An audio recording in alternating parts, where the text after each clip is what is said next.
Good afternoon. Apologies for the delay. We're monitoring the situation in Florida. The president is aware of the pedestrian bridge collapse at Florida International University. Our brave first responders are working feverishly to save lives. We will continue to monitor the situation closely and offer whatever support is needed to the local officials and community. The president is pleased to host the Prime Minister of Ireland here at the White House today. As the president noted in the pool spray earlier, the two leaders have already had some great discussions around the issues of trade and security.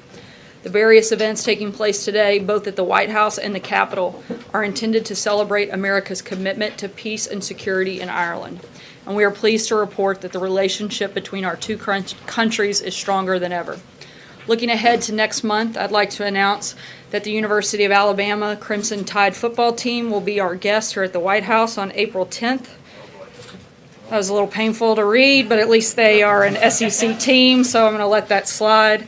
As you all know, the president attended the national championship game in January, and he's looking forward to hosting Coach Saban and the team as they celebrate their record 17th national championship. You can tell we've got some Alabama staffers, Alabama fans as staffers in the comm shop.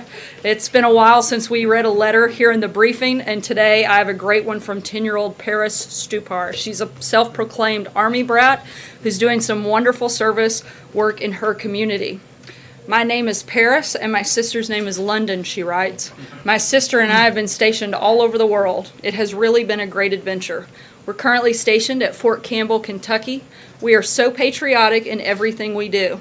We're on Instagram at Army Royals if you'd like to check us out.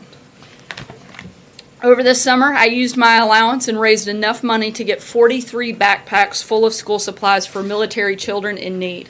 We were wondering if you could help us out. We so badly want to attend the White House Easter egg roll on Monday, April 2nd. She goes on to write that the president is doing a great job and says that if he would invite them to the Easter egg roll, she would, quote, do my happy dance all over the house. Well, Paris, you can get your dancing shoes out. The president and first lady would love for you, your sister, and your parents to be their guests at this year's Easter egg roll.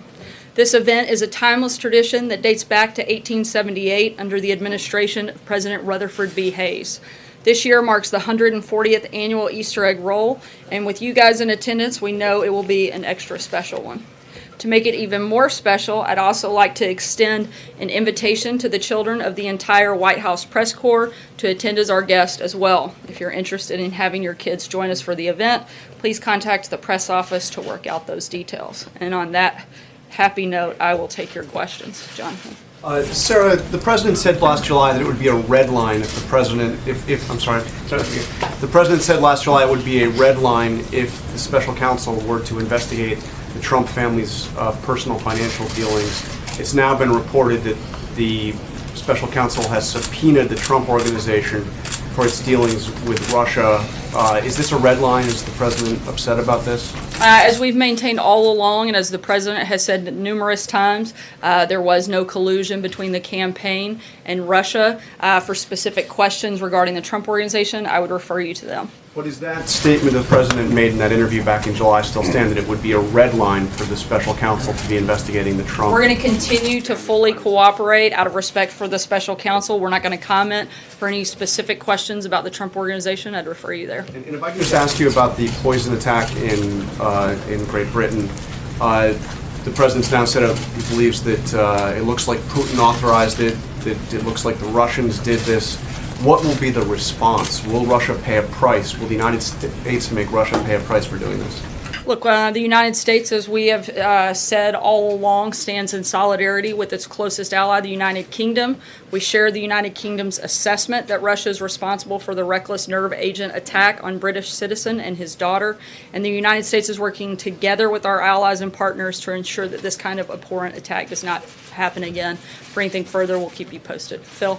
Yeah, Sarah, in the past week, the Secretary of State's been fired, the top economic advisor's been replaced, the president's personal assistant lost his clearance and was escorted out of the building. The president's hinted that more changes are going to come, and is there any concern in the White House that this creates an air of chaos or instability that leaves the U.S. vulnerable especially as President Trump's preparing to sit down with Kim Jong-un of North Korea? Certainly don't think there are any vulnerabilities here. The president wants to make sure that he has the right people in the right places for the right time. As we move forward into this year, we've had an incredibly successful year. The results of the last year don't lie. And as we look at new successes that we're focused on, the president wants to make sure he has the right people in those places. For instance, like Director Pompeo and Deputy Director Gina Haske that he's nominated to lead the CIA. When do you think the changes will end? When will he have everybody in place? Look, as you move through an administration, you have different priorities that you're focused on and different people that are going to lead those efforts and lead those priorities. So you may have changes from time to time. The president is committed, though, to making sure he has the right people in the right place at the right time. John? What's the White House response, Sarah, to criticisms from Capitol Hill on Gina Haske's involvement with the CIA black site operations in the early 2000s? Look, the president is incredibly proud of his nominee.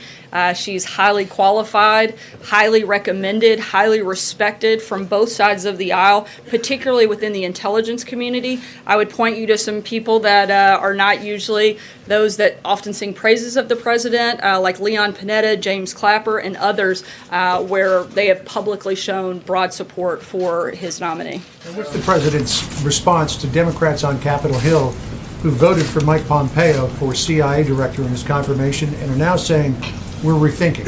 I think it sounds like Democrats are trying to play political games with our national security and certainly with our diplomatic efforts, which would be a sad, sad day and a disgrace to this country, and a question that every reporter should ask Democrats what made them change their minds.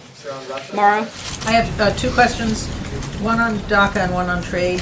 On DACA, is the president open to something attached to the omnibus spending bill that would extend DACA for a period of time in exchange for wall funding? We're continuing to negotiate what that would look like, and I don't have any specifics at this time, but we do still want to make a good deal, but what's currently being thrown out in the press is not something that we would support. Just wait, and my question about trade, the USTR says that we have a trade surplus with Canada.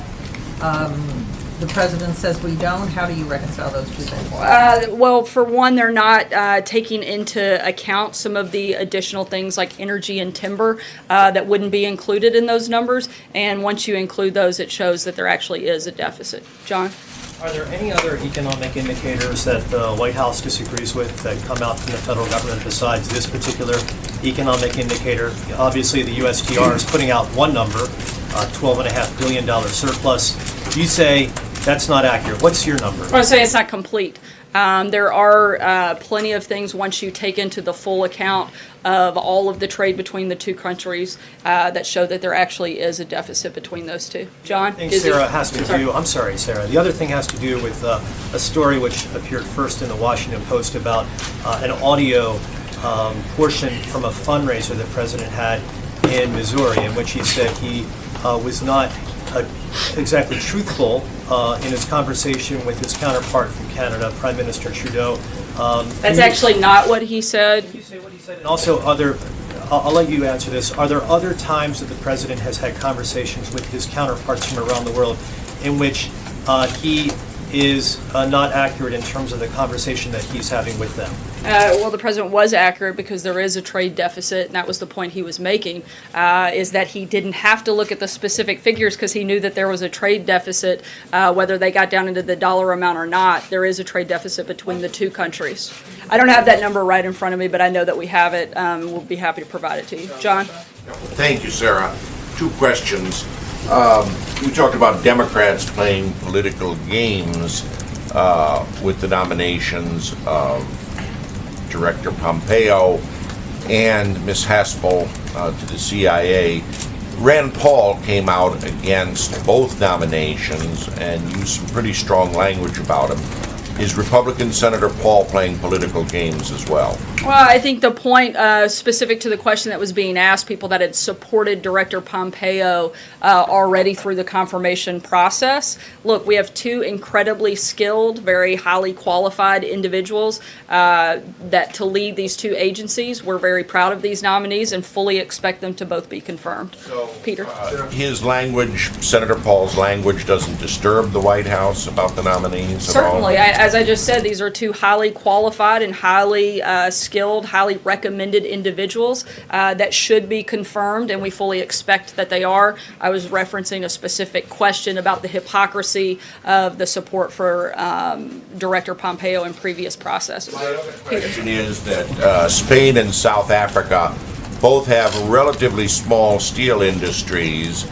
They also have youth unemployment approaching 50%. Are smaller countries going to have a chance in negotiations to come out ahead where their unemployment won't grow, particularly among the young?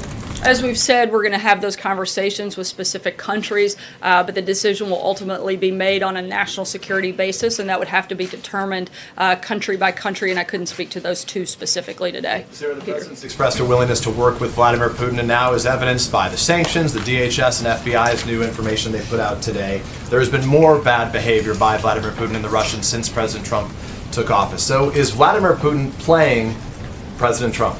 Not at all. The president has said in the past that if we can work together to combat world threats on things like North Korea, then we should. But the president has also shown that he's been extremely tough on Russia throughout his administration. And I think particularly you saw that today in the Russia sanctions that were put forward. So is Putin, in simple terms, is Putin a friend or a foe of the United States? I think that's something that Russia is going to have to make that determination. They're going to have to decide whether or not they want to be a good actor or a bad actor. I think you can see from the actions that we've taken up until this point, we're going to be tough on Russia until they decide to change their behavior. Stephen. If I can, Gina Haske. Sorry, I'm going to keep moving because I had to get to more of your colleagues. 14, but that's Sorry, okay. I'm I'll going to wait. keep Sorry. moving. I was going to.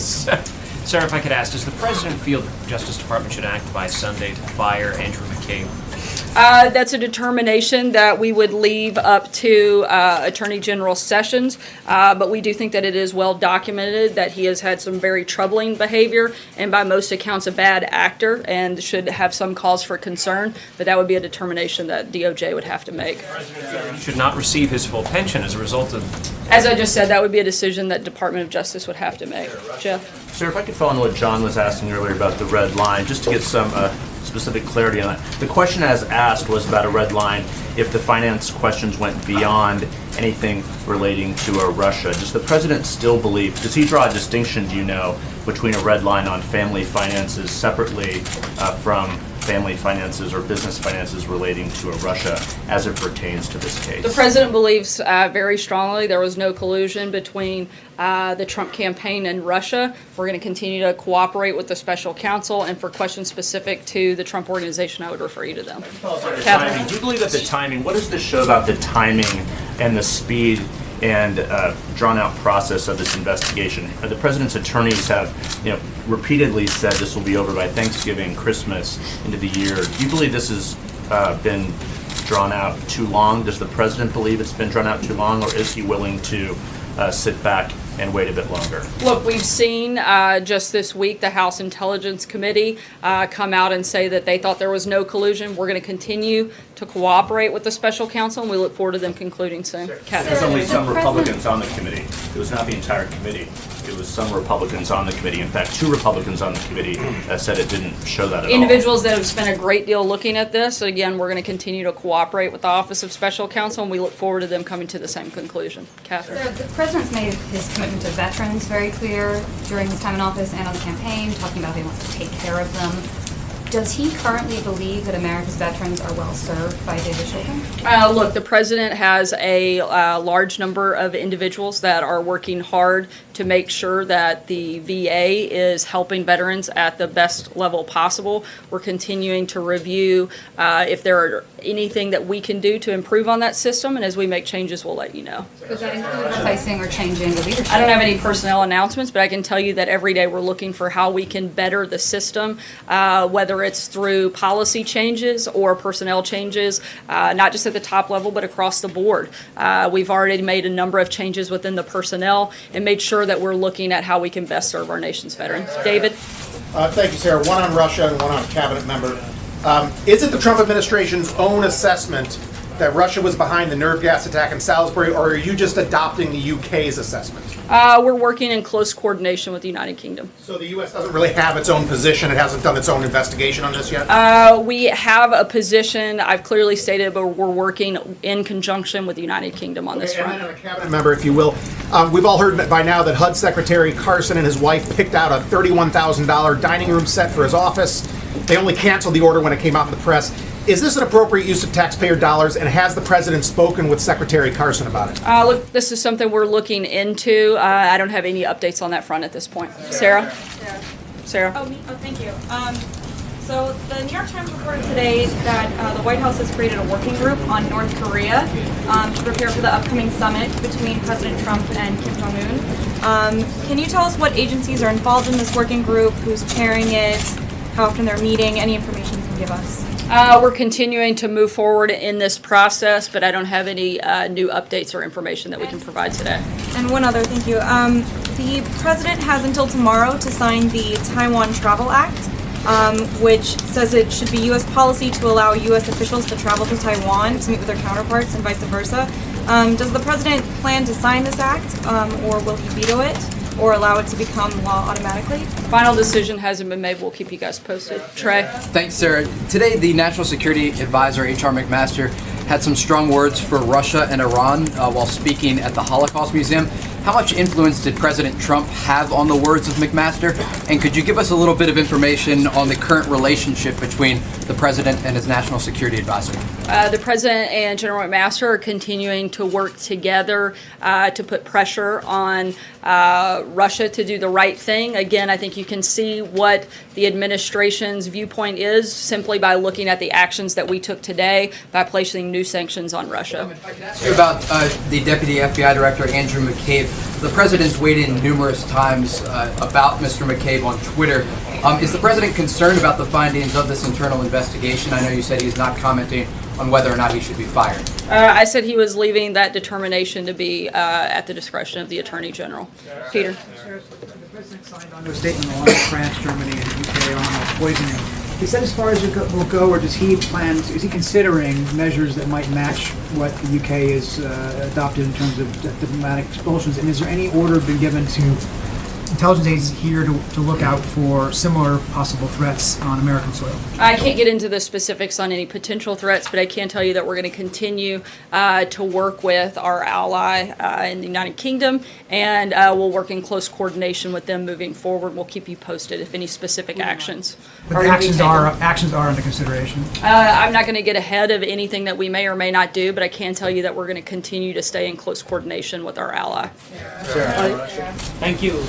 Secretary Clinton was in India recently, where she said that President Trump won the elections because of people looking backward, people who don't want women to succeed, Indian Americans to succeed, and African Americans to progress. What do you have to say on that? I think that's a perfect example of why Hillary Clinton is not in the White House. She is completely disconnected from the American public, and certainly I think shows her disdain for the millions and millions of Americans who came out and voted and supported President Trump and still support him today. George. If I could ask two questions on what the president has said on trade. Twice he's cited the McKinley Tariff. Does he view that as a precedent? And I ask that because that tariff pushed consumer prices so high, Republicans lost both houses of Congress and the presidency afterwards. The president's focus is on making sure that we're protecting American industry and American workers. He specifically thinks that it's important that we protect the steel and aluminum industry due to the fact of making sure that we have the ability to still manufacture those goods for the purpose of national security. Can you cite any tariff in the last 150 years that has worked and done what you want to do now? I think we've made progress since the president's announcement just over a week or so ago. I think it's certainly improved the conversations and some of the negotiations that we've had. Last question, Steve? Yes, Sarah. At this fundraiser yesterday in Missouri, the president talking about environmentally unfriendly standards that the Japanese allegedly apply on U.S. Imported automobiles, talked about a bowling ball test where a bowling ball is dropped from 20 feet in the air onto the hood of a car, and if it dents, the car doesn't qualify. He said, this is horrible. I worked in Japan for about 20 years. I covered the automotive industry. I don't recall anything like this. No one we've spoken with in the industry recalls it. Did you speak with the president about this, and where did he get this from? Look, the president's been talking about unfair trade practices for decades. It's not new for him. Part of the reason he was elected was to end unfair trade practices and push for free, fair, and reciprocal trade so American goods can compete in more foreign markets. Obviously, he's joking about this particular test, but it illustrates the creative ways some countries are able to keep American goods out of their markets. Thanks so much, guys. See you tomorrow. What you said